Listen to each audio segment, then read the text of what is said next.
exact moment that I first heard the word feminism. I was 12 years old and I was sitting in my parents' living room. I was barefoot and I was wearing my favorite three-quarter sleeve top and neon leggings. At the time, a journalist came to interview me because I had just published my first book. And in that moment, I officially became the youngest published author in South Africa. And my protagonist, Ella, was this brave, resourceful teenage girl. And she really was kind of the girl that I hoped to be when I grew up. She went on adventures, she solved mysteries, and figured things out all on her own. And I didn't really think anything of it. It just felt obvious to me that, of course, my heroine would be capable and clever and brave. And then somewhere in the interview, the journalist commented on the fact that she liked how Ella was always the one saving the day and not the boy who she fell in love with, who was traveling with her in the book. Then my mom piped up from the kitchen and she said, "Yeah, Carmen is such a little feminist." And that was such a strange word to me. At the time, I'd never heard it before, so I asked her, what is a feminist? What does that word mean?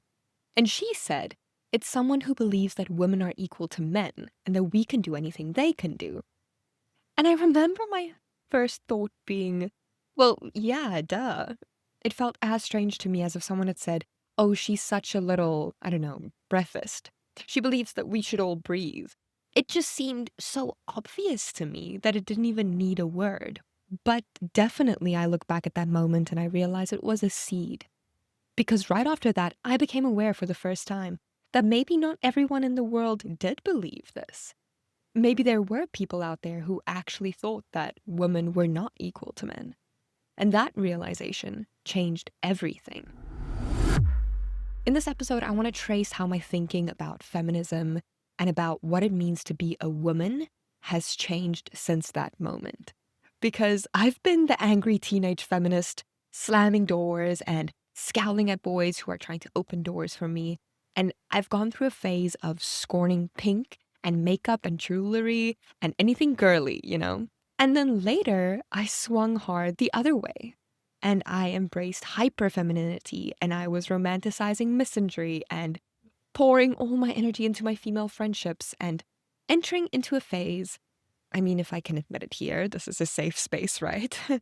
I was entering into a phase of just kind of thinking that men weren't worth much more than maybe some casual flirting and a funny story to tell my friends. I know, we've all been there. And now, now I'm somewhere entirely different. I think my idea of feminism and femininity at this point in my life is softer and braver and maybe wilder in a different way. I've spent the past 5 years reading feminist theory, talking to hundreds of people about gender and power and love, traveling the world, and just thinking about sexuality and gender politics in general. It's a topic that really fascinates me endlessly.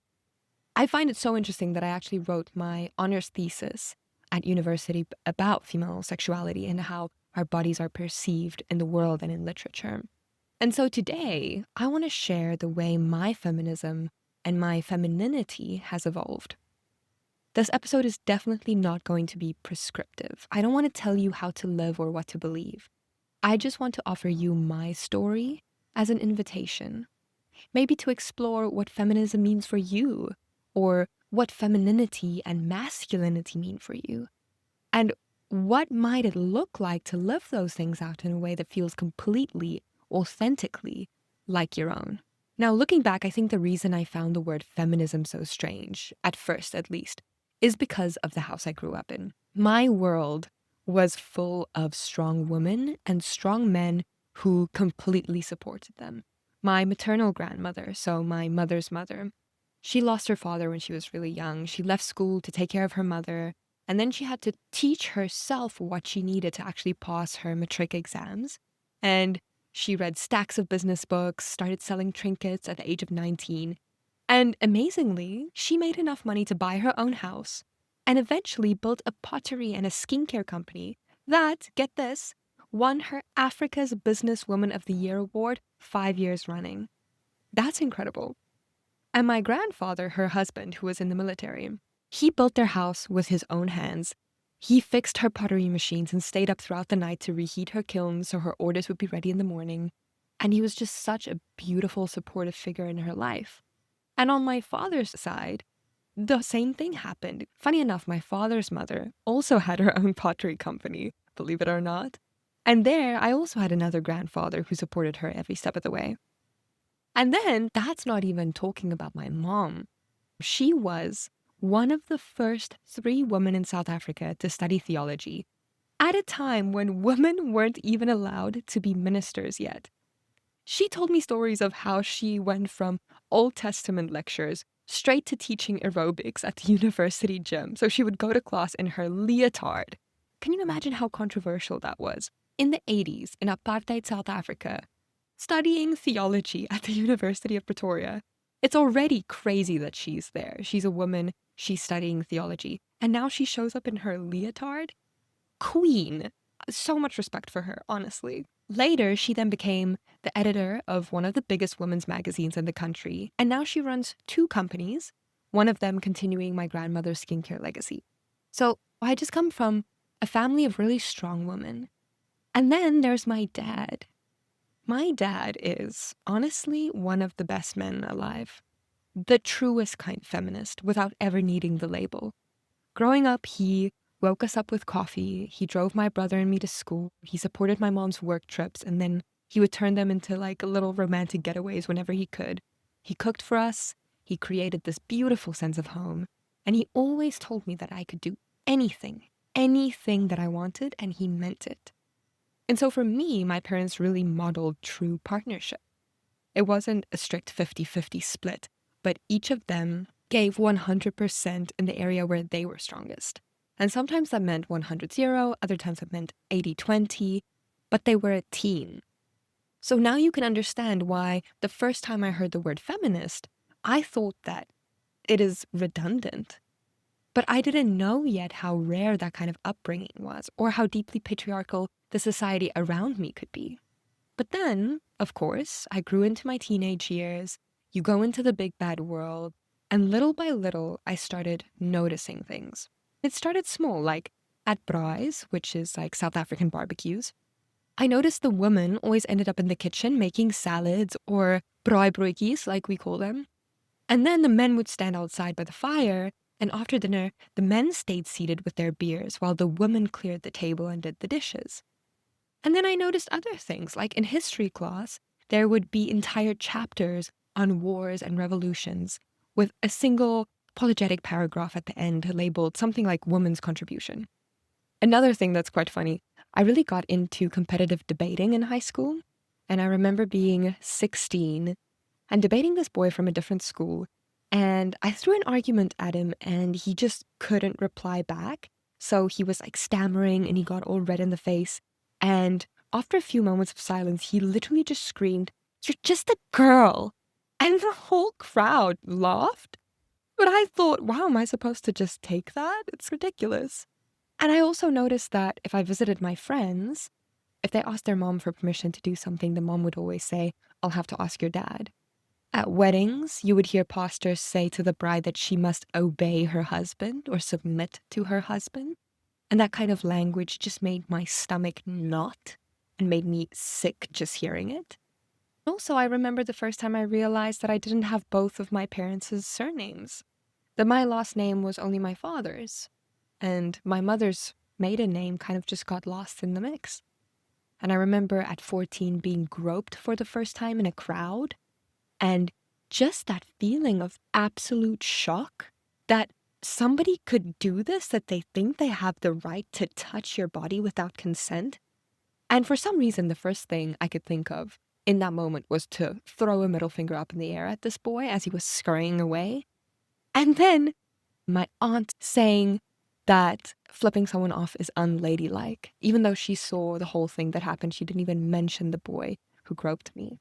All of this is happening while I was coming of age during a wave of anti-rape and femicide protests in South Africa, and just names of murdered women on the news every single week, and social media full of posts saying, "Am I next?" Then there's the sex ed classes, which is absolute bullshit. The teacher telling us basically just to abstain until marriage. Because, quote unquote, no boy wants a girl who's been used.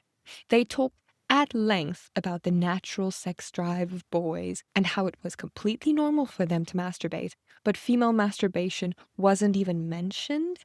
It was so taboo that until the age of like 15, I genuinely thought that if a girl masturbated, she could become pregnant. How wild is that?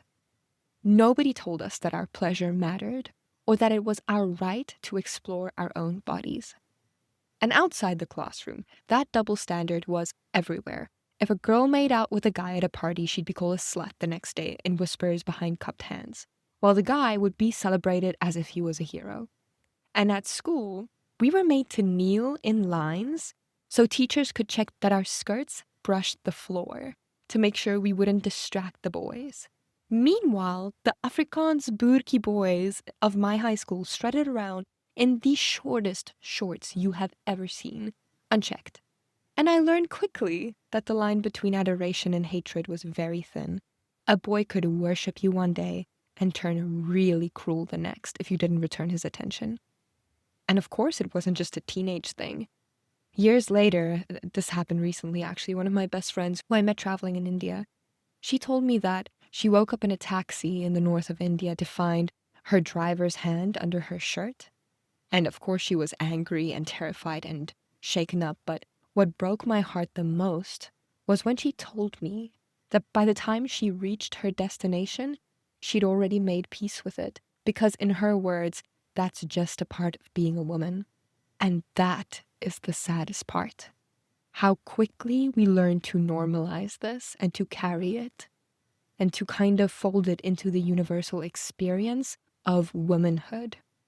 So when you're bombarded with all these things growing up, it's impossible not to notice the casual misogyny, the patriarchy, the double standards in our society.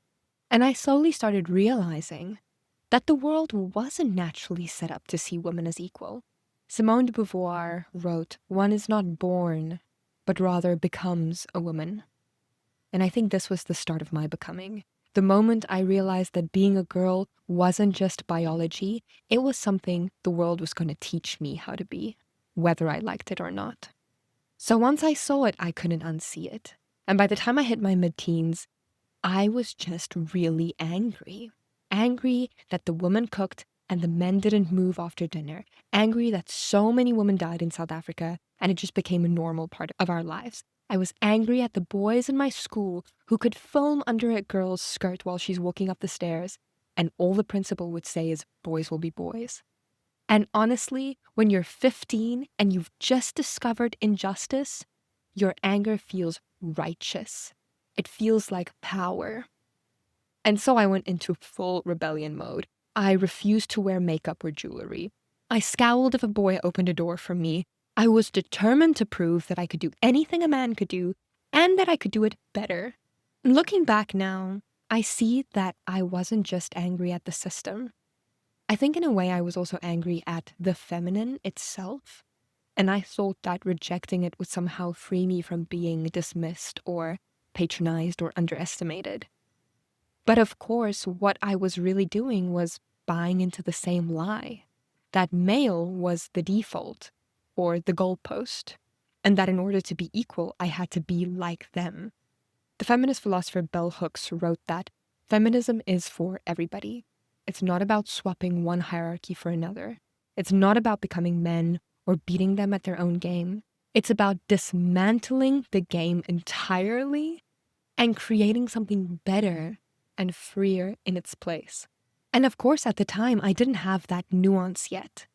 I just knew that I was tired of being underestimated, tired of being talked over, and tired of having to earn the right to be heard or even to feel safe. And so I fought really loudly because I didn't yet know that there were other ways to fight. But after a while, the anger stopped being enough. I went to university and I took courses in feminist theory, and I studied philosophy like I had been starving for it my whole entire life. And around this same time, I became really interested in female pleasure and desire as a big part of feminism. And I discovered writers like Anaïs Nin, who wrote about female desire in a way that was, for me, electric and unapologetic. I devoured Amiya Srinivasan's essays on the politics of desire, where she questions what we find attractive and who we find attractive, and whether those desires are truly ours or shaped by centuries of power dynamics. I did a whole podcast episode on this a while back if you're interested. It's called The Politics of Desire. And then with all of this reading and immersing myself in a world of sensual, smart, free women, something shifted. I realized I loved being a woman, and I loved the women around me.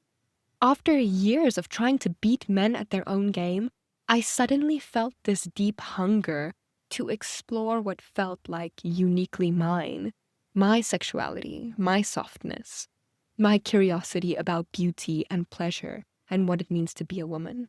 I guess it was around this time that my relationship with, let's call it girly things, completely changed. The girl who once rolled her eyes at pink dresses and mascara started leaning into them. And I did it naturally, not to impress anybody, but just because at that time in my life it felt like me. So I stopped trying to compete with men entirely, stopped trying to prove anything. And then, I have to admit, I went a little bit too far the other way. I went through what I can only describe as a season of misandry. My female friendships felt so deep and nourishing and soul-shaping. We shared books and long talks and curiosity about each other and the world. And the women I encountered in my life were just incredible. They were smart, kind people. And then on the other side, I started dating. And that for me, honestly, felt like running into the same wall over and over again. I would be on a date and for 3 hours listen to a man speak about his favorite football team, and I would get to know him so well, but he wouldn't ask me one single question. I encountered so many men who lied and cheated and manipulated, and men who claim that they want to be the dominant one in a relationship and they want their partner to respect them above all else, but then they can't hold up a 5-minute intellectual conversation. I also encountered so many men who did not understand the word no. And sadly, this isn't just my experience, this is the experience of my friends, and it kept coming up. Also, this is not just the experience of one culture or one group of men. I was dating while I was traveling, so this was my experience of different types of men from different countries across the whole world. And it got so ridiculous, and everywhere they seemed to be the same, that I got to a point where I started to believe that men were just not worth the energy anymore. I completely shifted my focus into my female friendships, into my work and my travels, and I got to a place where I chose to engage with men only when it was absolutely necessary. Almost like adults from older generations would treat friends' kids or neighbors' kids. And then, of course, as life tends to do, the world surprised me. Because time went on and I met some wonderful men. I met a few rare, kind, beautiful, smart men that turned into soul friendships, people I will cherish always. I realized that men are actually people. What a wild revelation, I know. I realized that a man can be smart and funny and really kind, and they can also be people capable of empathy and care and surprising depth. Now, I recognize the irony in this. I was having this conversation with a friend a while ago, and she joked that this was kind of like my reverse misogynist era. You know, it's like that guy who suddenly realizes that women have valid thoughts. I know that's what I sound like now. The irony is not lost on me. But anyway, this was the beginning of my integration. Realizing I didn't have to be all fight or all softness. That I could keep my fire and love my femininity. Also that there are good men out there and that I could respect them without sacrificing my power. So after all that anger, all that rebellion, all those pendulum swings between one extreme and the next, I think this is where I've landed, for now at least. I no longer believe that feminism means proving that I can do everything a man can do. Because the truth is, and as much as I hate to admit it, most grown men would beat me in arm wrestling. And if I were attacked, pepper spray would be more useful than my fists. This I know. I can't do everything a man can do, and I don't need to. I don't want to. I've realized that equality doesn't mean sameness. It means of equal value. I also no longer resent men who want to open a door for a woman or give her his jacket. That's not them thinking we're weak. It's a sign of respect, and that's how I choose to see it now. In fact, I revere men who embody a sense of protection for a woman. Men who can hold both strength and tenderness, like my dad did. And the kind of man who can honor my intellect, my drive, my independence, but also keep me warm when it's cold and open the door and take the lead when I'm tired. That's beautiful. Because partnership isn't a math equation. It's not 50-50. Sometimes it's 100-0. Sometimes it's 80-20. Shifting back and forth in a way that feels like you're keeping balance. For me, feminism means choice in all aspects of the word. Choice in the kind of relationship you want. Choice in how we embody our womanhood. Choice in whether we want to wear the pink dress or the power suit, or whether we want to raise children or roam the world solo. The freedom to pick and choose what feels like us, not what patriarchy told us we had to be, but also not what second-wave feminism told us we had to reject. Feminism for me now, my feminism, is choosing what feels most authentic and right to me. I think about femininity now not as something imposed on me, but something I get to shape myself. And this is how I think about it now. I think femininity is soft, but it's also wild. It's deeply connected to the earth, to flow, serendipity, creation. It's not hustle energy, it's generative energy. And for some women, that might mean creating life. But for me, it means creating art, writing, projects, ideas.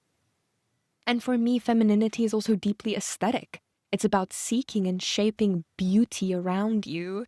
Walking barefoot, letting my hair curl free, dressing in a way that feels like an offering to myself. Long, flowy dresses, skirts, flowers in my hair. That's how I express myself now.